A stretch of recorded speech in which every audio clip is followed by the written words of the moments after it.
Hey everybody, I'm Trucker Matt. This is Matt's shop. And this video, of course, is sponsored by Riffenberg Lumber Company. And I told you I was gonna show you how I started building the stumpy nubs raised panel jig for your router. Make raised panels from a straight router bit. But before I do that, I'm gonna do a video on precision instruments real quick and precision tools. And I said something last night about how life is just crazy because he's got something on there, Mr. James Hamilton, on his channel about como se dice, calipers. And I don't know, I haven't watched it yet. I'm excited to. I'm learning more about calipers here just because I've been using hundreds of inches in grading forever, and grade sticks. And if anybody's done any grading out there, the old school way before lasers and GPS, it was all breaking inches down into tenths and hundredths and going from there, and you're constant. But anyways, this is from eye gauging, Amazon. And it's pretty cool. It breaks the inches down into tenths, and then you got your small as a 64th right there. And a trick I learned with this is pretty cool. Is you can, I love it for the depth gauge actually. I've been using it to the depth side of it a lot. But I also learned that you can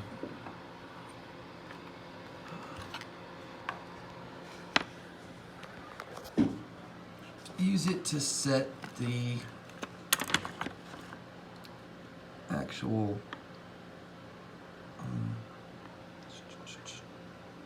what do you call it here? Oh, your marking gauge. I'm brain farting. I hear the dogs going. I think the FedEx guy is here with our dishwasher spray pump. Yay, next project. Oh, God bless YouTube, because I already know that's the easy one. I already know what I'm up against thanks to YouTube. But yeah, I mean, I'm not sitting here two hands. You know, obviously you can fine tune this directly, but yeah, really cool way to set your marking gauge. Whether it be, I guess, if you had a blade on there cutting dovetails or scribe, or I was just using the pencil here to mark out on the stumpy panel jig where I'm gonna put the other parts. I thought that was a pretty accurate way. I liked it. So that was my method, was just use the old caliper just like that. I swear I have not watched Senor James's video on calipers. I'm going to now that I'm making this video because I'm curious if that's a trick or did I just, you know, I swear that was just something I pulled out of my own brain. Just experience. Start, like I said, you start outliving your old tools, looking for new ways. You get bored if you. I think it's human nature to constantly improve. Then, as far as some other, I love Incra, man. This is just. This is turning this Bosch table saw. I went with the Bosch because I really like. I've seen a lot of DeWalt. I've been using DeWalt in my. Just a side note, real quick. I've been using DeWalt framing for years, for a couple decades. They're cordless tools and they're table saws, and I've been, you know, that's my number one trim saw for years. But I didn't have my own table saw when I moved back to Big Bear, and I did a lot of research. I like how this one just folds right out of the way for this, and I can wheel it right out onto the deck when it's summertime when I want to make cuts. It expands the size of my little shop with the deck out there. It's really about just being able to, if you guys have a small shop, manage your space and figure out what works best and what projects are going to need what, and be able to put the other stuff out of the way. Of course, right now I've got everything over there, kind of a mess. Just kind of became that way because that's going to be where the salesman sample stuff goes. Oh, I'm ranting again. I'm supposed to be showing you guys precision tips. Anyways, check out Incra, man. This miter gauge really just changed this whole table saw. Really love that. Another precision thing. Another, God bless James Hamilton, Stumpy Nums. Another tip from him, man, and I'm really going to save up for one. And one of my next things I want to get is a flat kerf joinery blade. He does a whole video on them. You got to check that video out because it really, I saw a difference here. I'm teasing the panel jig again. Part of the panel jig, it has a rabbit. A couple steps here. And I cleaned them up with a chisel. I don't own any hand planes yet, which is a whole nother deal. If you guys want to get into hand woodworking, that's an investment. Whether you find them in yard sales or whatnot, a whole nother investment. My fiance, my Christmas present this year was a couple of stocking stuffers. She got me a couple of Cat's Moses dovetail guides.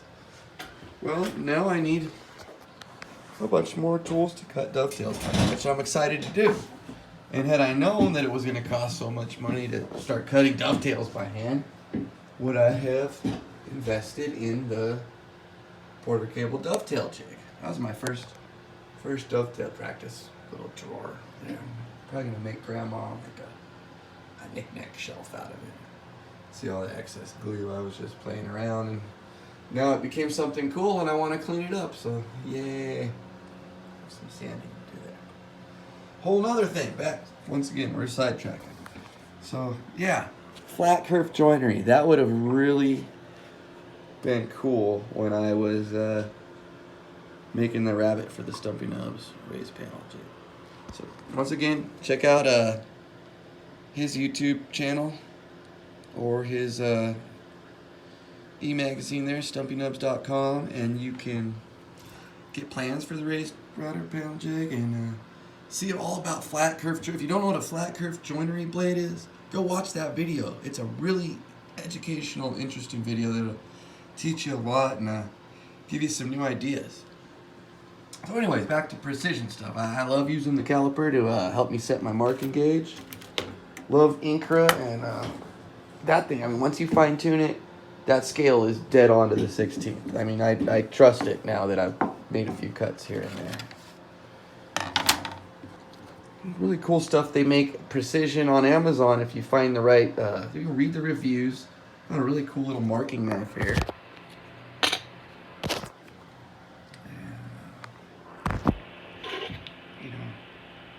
Part about that is you can leave it in your apron pocket or your shirt pocket, and it does great. All right, now when I was making the circle there in the middle of the router kit, I was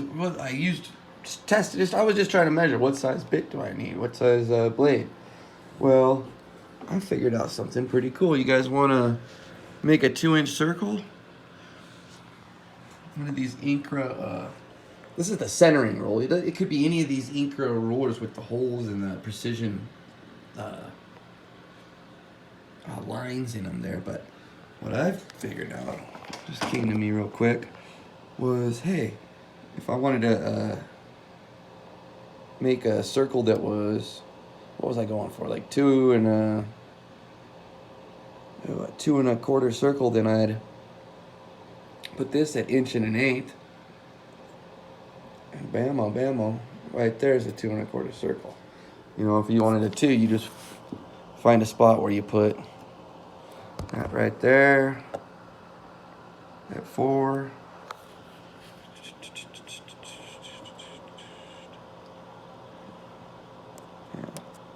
back that down to 5. There, you're right there, dead on the money. So you know you've got your radius there. That's gonna give you a perfect circumference. Yeah. Hey, just a quick tip, man. These Incra rulers aren't much. I'm not sponsored by anybody except for, of course, Riffenberg Lumber Company. And I haven't talked to Joey Cape, but maybe Lagwagon would give us some sponsorship in the old shop here. I don't know what for, but we do listen to a lot of Lagwagon. We're drinking hot ones and cold ones. This is Sunday, so, you know, I'm just Still sipping on a hot one even though it's afternoon. Oh, God bless the coffee bean. But yeah, got this Incra. Okay. I promise when I go to do the next video, it's going to be short and sweet.